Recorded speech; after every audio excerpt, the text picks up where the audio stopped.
Hi guys, hope you're doing well today. It's Fred and Sheila with Hatfield McCoy Museum Adventures and Fred and Sheila Investigates. Hey guys, thanks for joining us.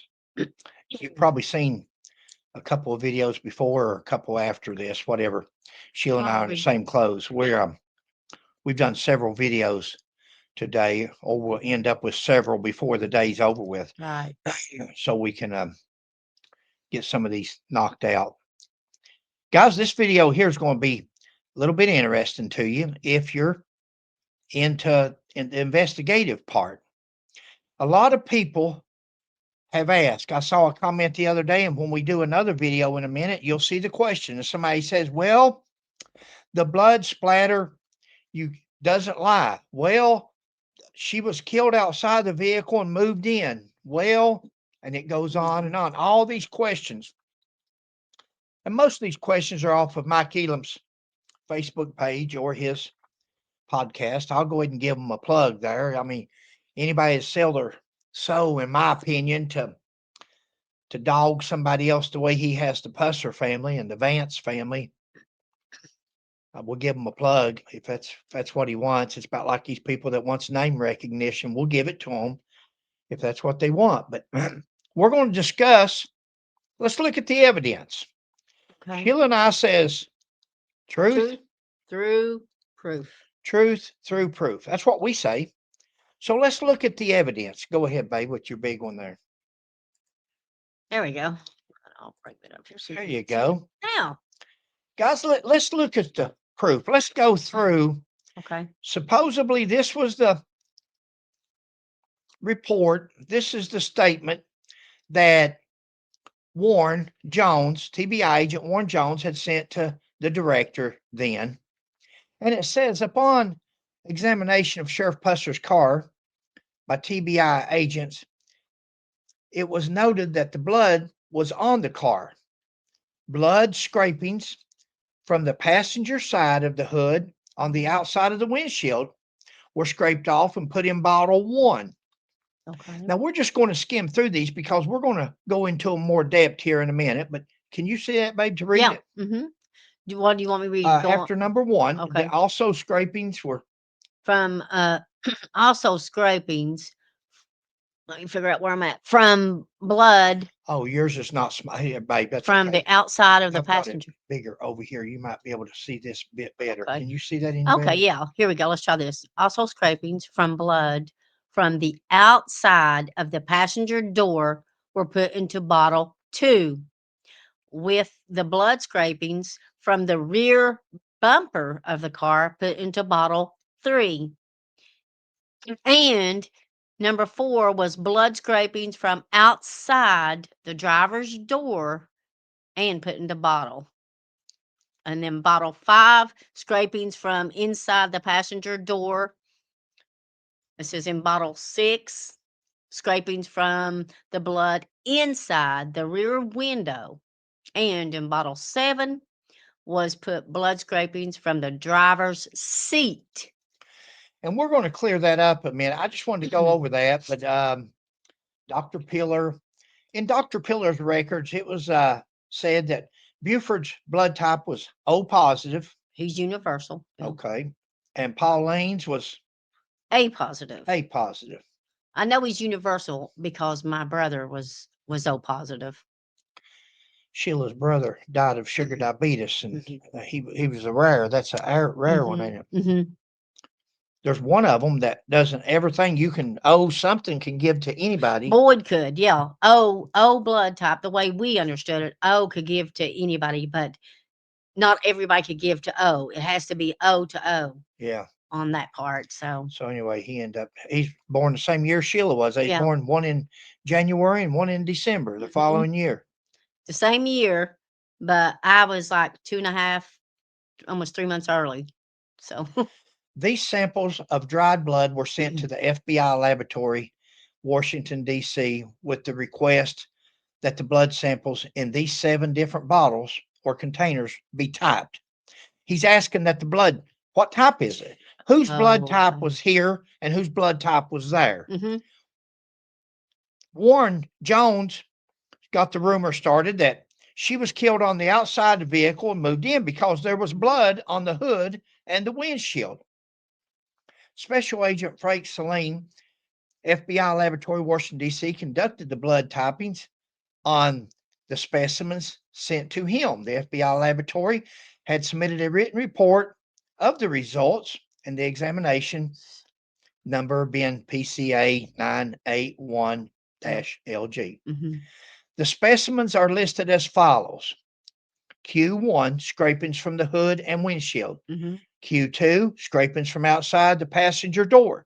Q3, scrapings from the rear bumper. Q4, scrapings from outside the driver's door. Q5, scrapings from inside the passenger's door. Q6, scrapings from inside the rear window. And Q7, scrapings from the driver's seat. Special Agent Frank Saline advised the results of the examination, which, as stated, is set out in this written report, which reads as follows. Group A, this is Pauline's blood. Okay. Group A positive human blood was identified in specimens 2, 5, 6, and 7. Okay. Group O, which was Buford's blood, was identified in Q4. Group B test conducted on the human blood of specimens Q1 and 3 were inconclusive. Inconclusive. Wow. Now, we're going to break this down into something you might understand better here. Okay. Scrapings 1 on the hood and the windshield, the outside the windshield, outside, passenger side, hood, and windshield. The blood was inconclusive. Okay. Why was the blood on the outside the windshield inconclusive? Well, because on the inside of the car, when they're driving along down the road and Pauline shot inside of her head and all of her brain matter and blood came over on Buford and is dripping off of him, either while he's going around the car or after he's checked on her and they've come back and shot again and he's coming back around the car, 6'6", towering over the car, and blood coming down as he's running. You're getting droplets on the car hood and on the windshield. Droplets that were inconclusive. Had they just been Buford's O positive blood, no doubt they could have popped it. Had they just been Pauline's A positive blood, they could have typed it. Yeah. What's happened here, from talking to expert witnesses and people that would know, the blood has got matched. It's got mixed together. You've got Buford's blood from his jaw and cheek and chin hanging down. Go ahead, Punk. And then the splatter of Miss Pauline Pusser's injuries all over Buford, that mixed, and that's why it's inconclusive. That's why it's inconclusive. Simple enough. We don't have to harp on that. The two bloods were mixed together. They were mixed together not from Pauline being outside the car, but from Pauline's head blowing up all over Buford. Look at your video. In fact, she'll put that in this video. On Buford Pusser's statement, Buford Pusser stated that. Guys, what's the last wrong with this picture?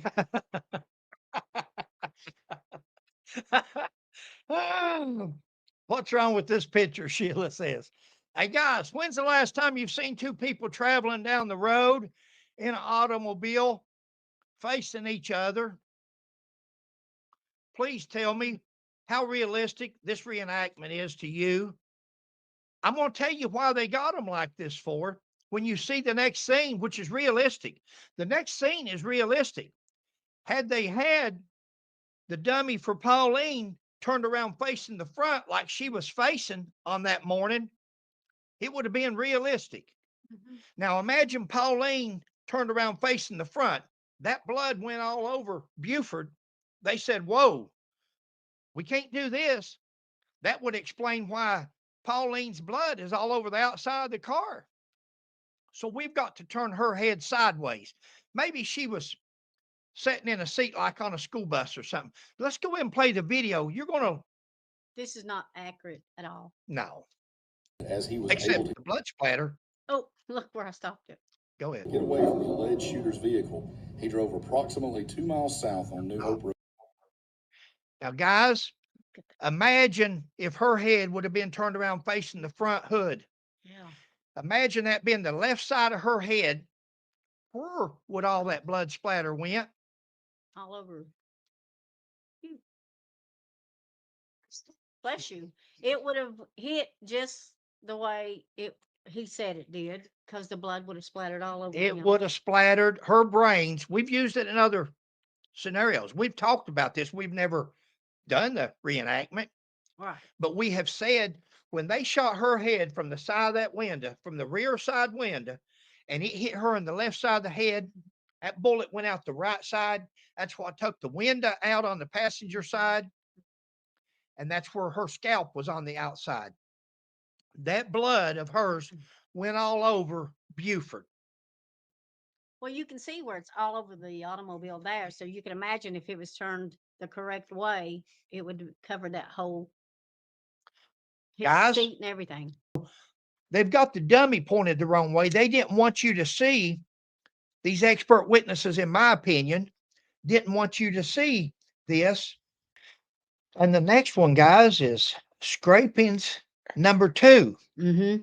outside passenger door. Stories that say her head was in his lap when ambulance stopped. You know, there's stories that says when the ambulance pulled over and the Hugh Kirkpatrick, the police chief, pulled him over, that Pauline's head was laying in Buford's lap. Mm-hmm. But there's also stories That said that her head was on the passenger door. yeah, leaning on the door panel. Mhm. So if her head's leaning on the door panel and the top frontal right of her head is gone because it's in the ditch where Dennis Hathcock says he saw it, Mm. and more than likely telling the truth, because if you look at the autopsy x-ray, there's a 4-inch square missing from her front right temporal. It's not there. So between her hair blowing in the wind and her brains going out the window, some of it got on the outside of the door. So on number 2, it says A positive. So some of the blood splatter on the outside of her door, the passenger door, was actually Pauline's. Doesn't mean she was out of the car. It means that her hair or the brain matter that went out the door got some flashback as the car's going down the road, just like spitting tobacco out. Good point. Yeah. You know how you tell if two people, the truck in front of you's got a married couple in front of it from West Virginia? There'll be tobacco spit on both sides of the truck. Okay, I'll be here all week.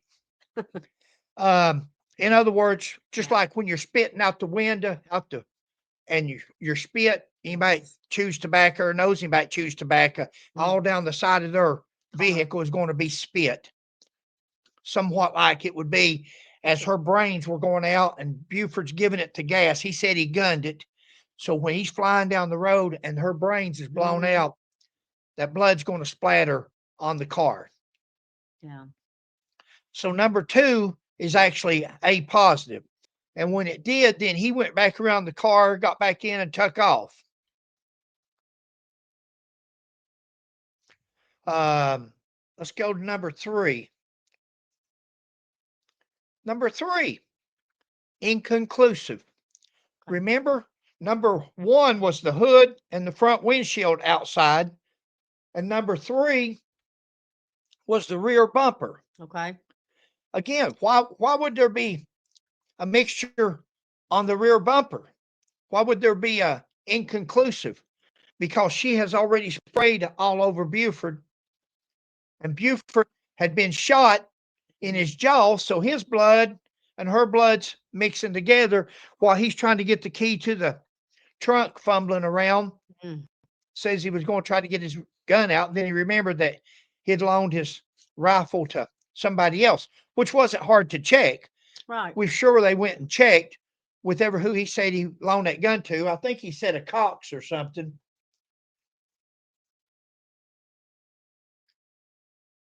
Blood mixed, falling from head and clothes onto the bumper. Blood A positive and O positive mixed together, which made it inconclusive. Doesn't mean she was outside the vehicle. It doesn't even mean that there's A positive back there. It just says that the test was inconclusive. Mhm. Now, why was that test inconclusive? Was it two blood matches together? Mhm. Guys, Warren Jones was not the most trustworthy TBI agent from what we can find out. Everything Sheila and I have found out on Warren Jones and Buford Pusser should have been switched around. They wanted to point at Buford Pusser, and they should have been pointing at Warren Jones. Sometimes people will do you like that. They'll point you in a different direction to see if you'll follow. Nobody should have been looking at Buford Pusser. It should have probably, if there's anything done wrong in this investigation, it was Warren Jones that done it, from what we can find out. How do we know Warren Jones sent what he said he sent? How do we know he really took blood samples from the front of the car, from the door of the car, from the bumper of the car? How do we know he didn't just take blood from her to make it look like she was outside the car? They had the car for 2 months, 3 months. How do we know? Has this paper got a date on it? Which one? That's okay. We don't have the top. We'll have to look and see. Let's see when this report was made, when it was sent back. How long they had these blood samples and how long it was before he sent. Let's look and see in your report. We don't have that. We don't have the TBI's report. If you Right. guys can find this paper, see when it was submitted to the FBI by Warren Jones. See when Warren Jones sent these blood samples to the time FBI. frame. Yeah. And let's see it. If did he send them the next day, 3 days later, a week later, 2 months later, after he had time to think about it, and he said, "I'll go get some blood off Pauline's side, Mhm. and I'll submit." If you think this is out of the ordinary, or this is out of the, you're looking at a prosecutor and the director of the TBI that says that Buford Pusser murdered his wife when they've lost any kind of evidence whatsoever and have nothing to go on. So if you think this is out of the frame to be thinking about, you're wrong. If you're thinking that Warren Jones, if he didn't like Buford Pusser that much, Mhm. that he wouldn't take him a Q-tip, a swab, wet it, and take a blood sample from her seat and say this is from the hood of the car. Take a blood sample from her seat and say this is from the door. Take a blood sample from her seat and say this is from the rear bumper. Take a blood. If you think that couldn't happen, you're wrong. Now, I'm not going to talk a lot about Warren Jones because Warren Jones, like Buford Pusser, is not here to take up for himself. But it's as fair. What's fair for the goose is fair for the gander. Yeah. Warren Jones lived a lot longer than Buford Pusser, and a lot of these reports and a lot of this stuff came up and about after Buford Pusser was killed or had died in an accident. We don't know, and we're going to show you why we're saying that here in a second. Okay. Number 4, driver's door outside. Okay. O positive. So Buford's door, the driver's side door, had O positive blood on it. That would have been Buford's blood. Why didn't Buford's door also have Pauline's blood? If it's on the hood and I'm not going to say it's on the hood, guys. The only place, don't let me confuse you. Okay. The only place where Pauline's blood was at was in her seat on the back inside windshield of the car and on the outside door panel where her brains had went out the window. That's the only places that her blood was at. That's been confirmed. Okay. It's Sheila and I that's saying where it's inconclusive that it could have been hers and Buford's blood together that wouldn't give them a reading.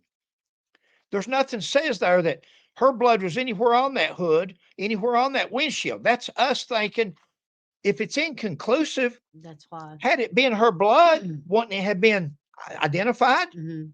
What would have been so bad about having it typed, unless it was dripping off of Buford's head as he run around that car?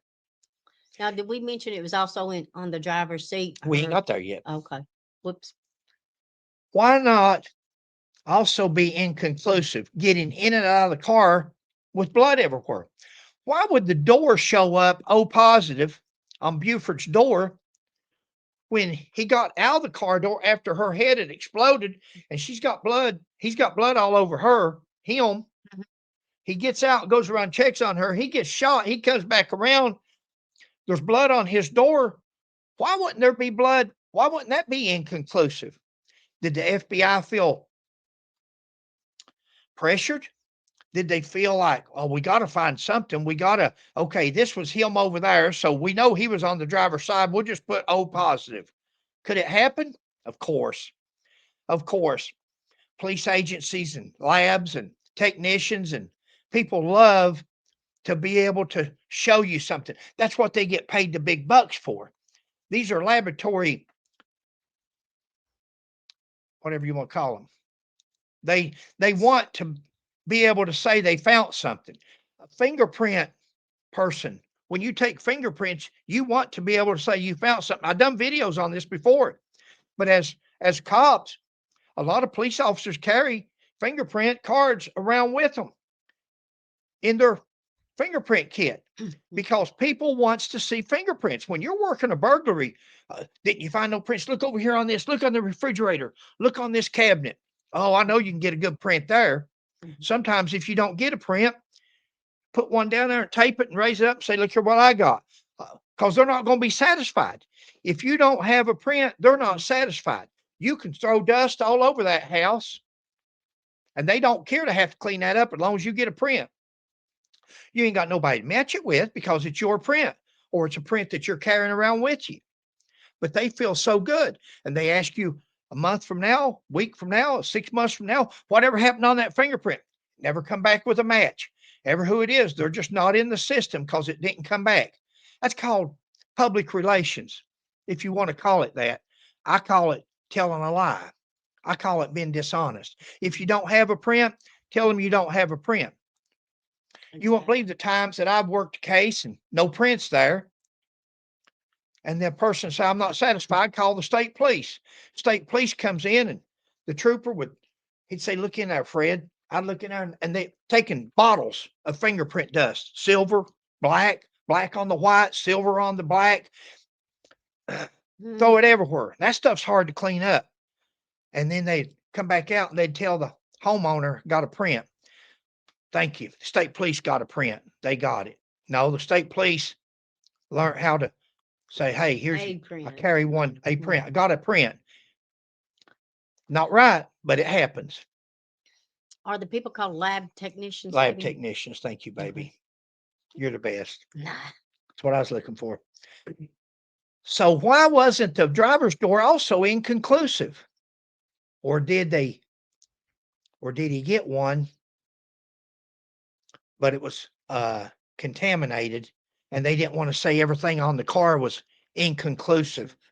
They didn't want to say everything was inconclusive. So they said, okay, he was driving the car. So that has to be his blood on the driver's side. Well, also has to be hers because she draped him when her head blew up. Or was it the FBI? 100% accurate. Were the FBI lab technicians 100% accurate? Number 5, scraping inside the passenger door. A positive. Pauline Pusser's blood was on the inside of the passenger door panel. Who would have thought it? That's where her head print is over there. That's where her hair was hanging out the window. That's where her brains and brain matter and a piece of her skull went out the window because Dennis Hathcock found it in the ditch, he said. No questions. That's Pauline was the passenger. Actually, she was all over the front seat. She was all over. She was in Buford's lap. She was in the floor. She was over against the door. She little more than 100 pounds. Yeah. Goodness sake, she's flying around like a sheet of paper. Bah. Number 6, Okay. inside the rear windshield, back windshield. Did you see when her head was turned around sideways and they done that? As he was Except able to the blood splatter. Oh, look where I stopped it. Go ahead. get away from the alleged shooter's vehicle, he drove approximately 2 miles south on New Hope Road.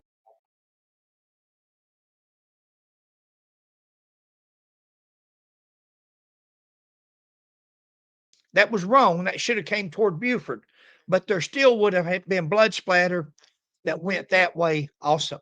It blew her head up, guys. When she got shot with that 30-06, that bar, we're thinking it was a Browning automatic rifle, Okay. like Bonnie and Clyde had, like all the criminals had, like all the people like that, the bar rifle, semi-automatic 30-06. Mhm. You didn't have the bolt action. You didn't have the bolt action that you had a semi-automatic 30-06 high velocity round. Very possibly could eject. We haven't checked that, Sheila. Okay. M1 ejects it to the side and to the front. Okay. Somebody out there put it in the comments for us if you've got one or ever had one. Which way does a bar, a Browning, automatic rifle, which way does it eject? Does it eject to the front? Does it eject to the side? Or does it eject to the rear, Yeah. behind you? Huh. There was somebody had mentioned in here about the Browning. He Guys, might this is know. not from Sheila and I. This is from YouTubers. Mhm. This is from CSI people out there that Yeah. watches these videos, and we thank you. Thank you very much. Now tell us which way the bar rifle ejects around, because if it ejects it to the rear and he's inside of his car shooting, and that round's going inside. That's why nobody found Found it. the 30-06, the high velocity That round. makes sense. That makes really Yeah. good sense. Yeah. Wow. Yeah, anything's possible. No doubt blowback. See reenactment. Okay. If you watch their reenactment from their experts, you'll see when her head blows up, only they got her facing the wrong all the way back. Mm-hmm. She would have been facing the front and her head would have blown up all over Buford, but there still would have been blowback. You've got to understand his window's down. Mm-hmm. Buford's window is down. He's gunned the car. Ooh, he took off. Mm-hmm. That wind is blowing, especially if her window's already been shot out too, and they shoot her again the second or third time, it's going to go toward the back window. Here you go, babe. Here's what she was asking about. Number 7. Oh, okay. Scrapings from number 7, blood from the driver's seat. Now, guys, go figure A this. positive, yeah. Go figure this. It shows up A positive, not inconclusive, Mm-mm, not A and O, mm-mm. A positive. Half of Buford's face is hanging off. Mhm. He's bled all over his pistol because he's took his gun out and laid it in his lap when he was riding around Shamrock looking for, and Plantation looking for W.O., Mm. looking for ever who was driving that blue Cadillac, Yeah. ever who he was looking for. He's bled everywhere. Her blood's all over him, but yet, in Buford's seat, they find Pauline's blood. What kind of sample did Warren Jones get? He takes a sample of blood in Buford's seat where he's sitting there bleeding, gravity's flowing it right down. Mm-hmm. He doesn't get it inconclusive. Is that the FBI lab? Or did he take a sample from over on Pauline's side? Going to say that he must have put her back in the driver's side. He must have done it. I don't know how these people's thinking. Who can figure out how these guys are thinking? We're not supposed to figure out how they're thinking. They're supposed to prove their case.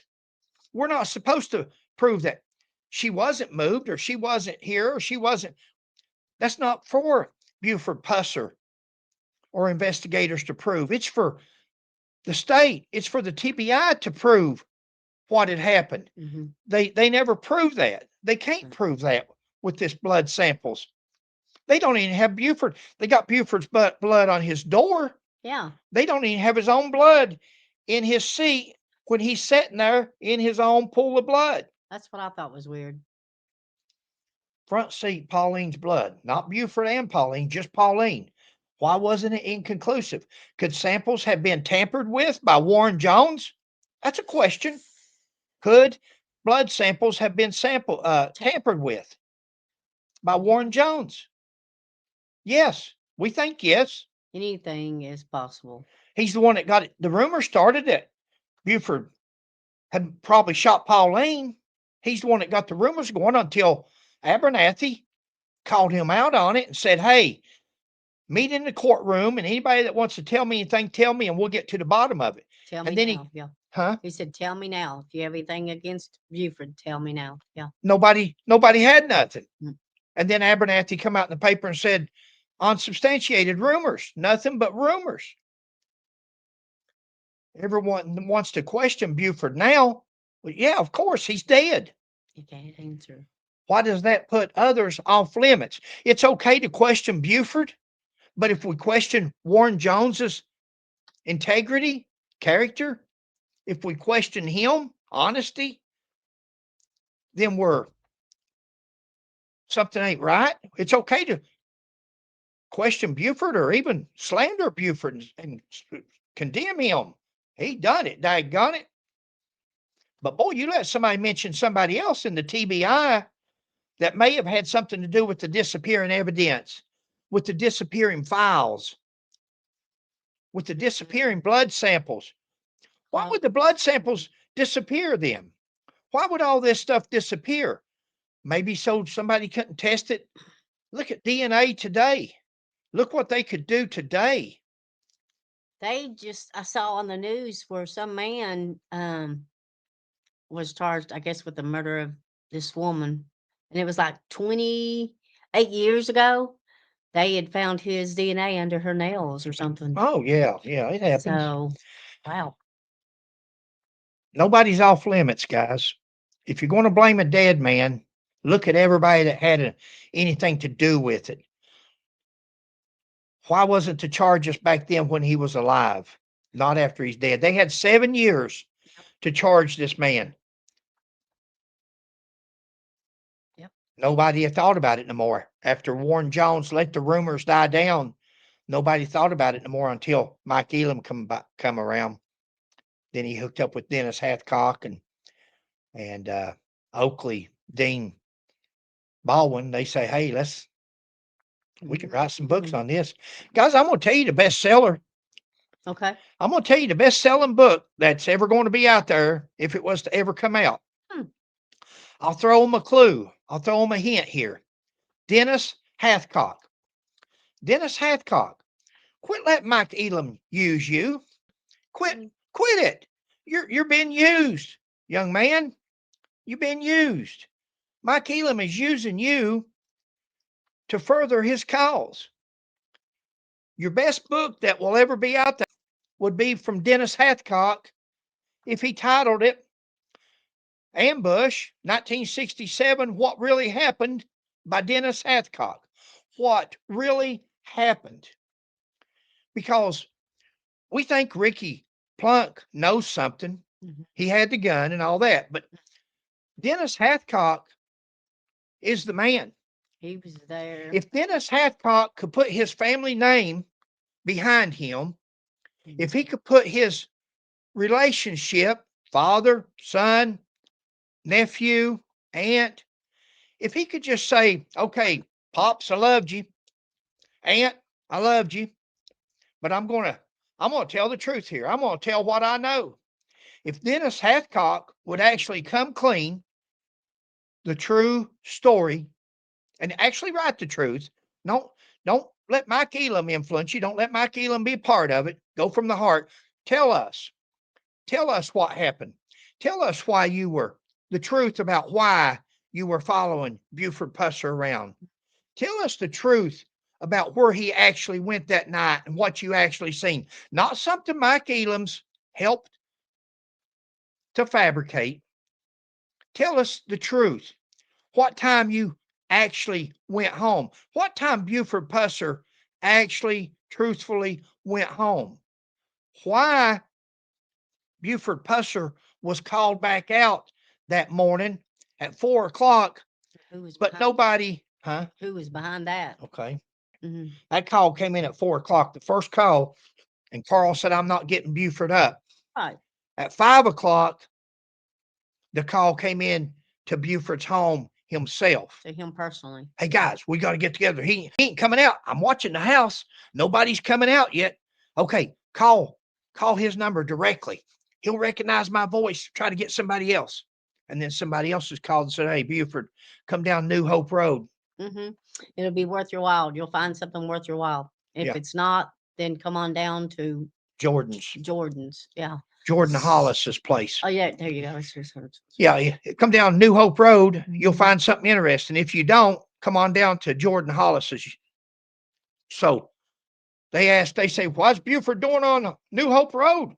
If he's going down to the state line, why didn't he go down 45? Well, because the call said They to come directed him. down New Hope Road. Come down New Hope Road. There's your setup. They told him to be on New Hope Road. Mhm. So for Mike Elam to point people in this direction and say, what was he doing on New Hope Road if he's going to the state line? The call was, if you don't find something on New Hope Road, come on down to Jordan Hollis's. Mhm. Hollis Jordan, whatever his name is. Come on down to the state line. He didn't say go down 45 to Jordan Hollis's. If you don't find something there, come back up New Hope Road. They told him how to go. Specifically. Thank you, babe. Yeah. And that's the way he specifically went. And there, hence the ambush. There is the ambush. Now, who was watching his house followed him. Yeah.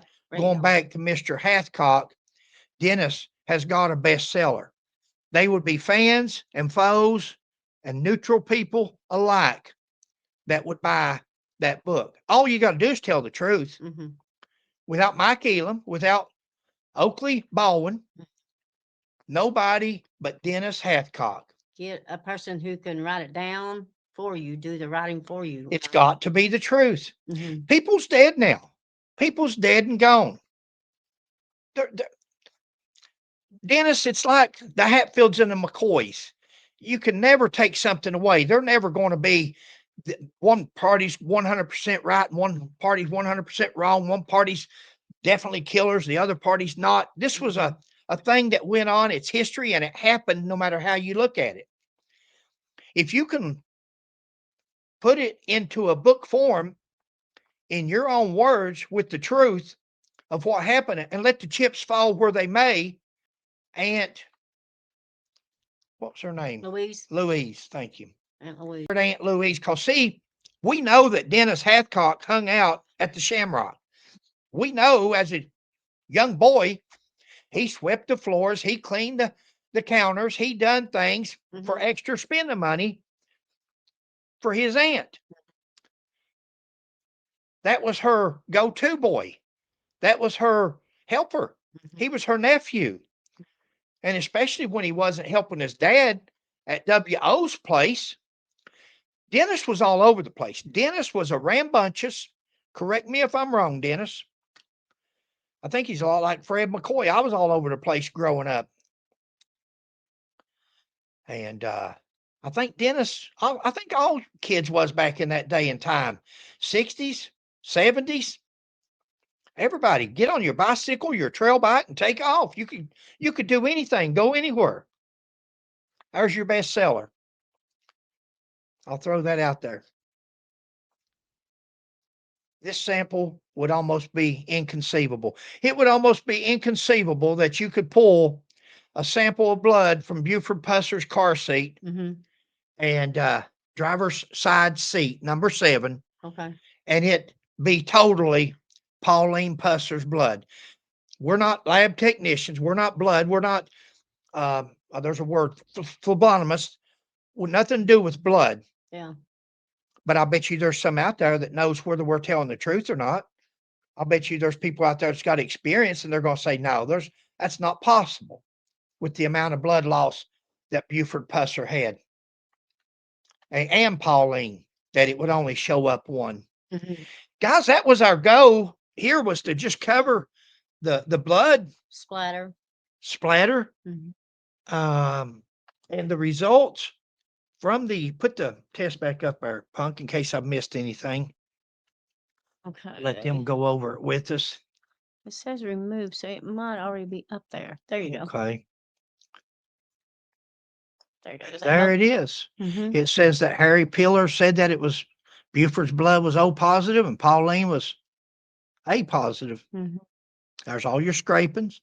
There's the results down at the bottom. I just made some notes over here, Sheila and I did, that clarified it exactly where it was coming from. Right. And the bottom line is there, if you'll look at it, is the fact that it says A positive blood was identified as specimen 2, 5, 6, and 7. 7 is Buford's car seat. Right. A positive in Buford's car seat. 6 is the rear window. 5 is the inside door panel. And 2 is the outside passenger door where her brains went out. 4 places Pauline's blood was found. 1 place for Buford. The only place that Buford's blood was found was on the outside of his car door when he's reaching to get in, or Mhm. and then you had the hood and the windshield outside, nothing. And you had the rear bumper, nothing. We know Pauline wasn't on the front hood or on the windshield, and she wasn't at the rear bumper. Right. Pauline was not killed outside that car and put back in. Pauline's clothes were not dirty as somebody typed up on a 1960 typewriter or did it today with a modern day font. Mhm. It didn't happen. Pauline was shot as they were driving down the road. A car and an ambush car come up beside them, exactly like Buford Pusser said. And Warren Jones couldn't accept that, or Warren Jones had such of a, I can't say that anymore. Warren Jones was so after Buford Pusser that he could see red. He just wanted anything he could to connect the dots, if nothing else, to shatter his reputation. Yeah. Exactly like Mike Elam. Put Mike Elam, Warren Jones, and Mark Davison together, and they were after Buford Pusser for nothing more than jealousy, fame, fortune, and name recognition. That's it. It's my opinion. You can take my opinion and 85 cents and go get you a Coca-Cola, guys. And you go after people because of their height or because of their position or their power or their position they hold or their fame. Buford's what I'm getting to. Yeah. Buford's fame. And guys, I got news for you. It's just like Fred or anybody else. There's lawyers out here. Just like Mr. Davison and Mr. Roush, that wanted free publicity. Steal it from Buford. Let's steal it. Well, there's attorneys out there that would like to get their name, their law firm out there in the news. That's all I got. Sad, sad, sad. Okay, That's all I guys. got. We hope you're doing well. Thanks for watching. Please like, subscribe, and share, and we'll catch you on the next one. Bye. God bless.